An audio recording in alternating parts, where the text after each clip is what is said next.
लक्षात आहे का?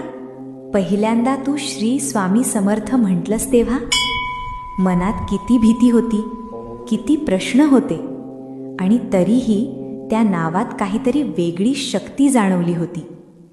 आता पुन्हा तोच पवित्र क्षण जवळ येतोय. श्री स्वामी समर्थ यांचा प्रकट दिन. तो दिवस जेव्हा श्रद्धेला आधार मिळाला आणि असंख्य आयुष्यांना नवी दिशा मिळाली.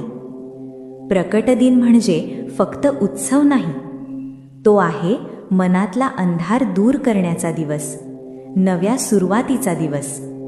कदाचित यावर्षी स्वामी तुला काही सांगणार आहेत. कदाचित हीच ती वेळ आहे जिथे तुझं आयुष्य शांतपणे वळण घेणार आहे. आजपासून रोज एक छोटी कृती कर, एक चांगलं काम, एक मनापासूनची प्रार्थना आणि एकदा तरी उच्चार, श्री स्वामी समर्थ. पाहशील, प्रकट दिन येईपर्यंत तुझ्या मनात काहीतरी बदल झालेला असेल. कारण प्रकट दिन हा फक्त तारीख नाही, तो आहे कृपा अनुभवण्याचा क्षण.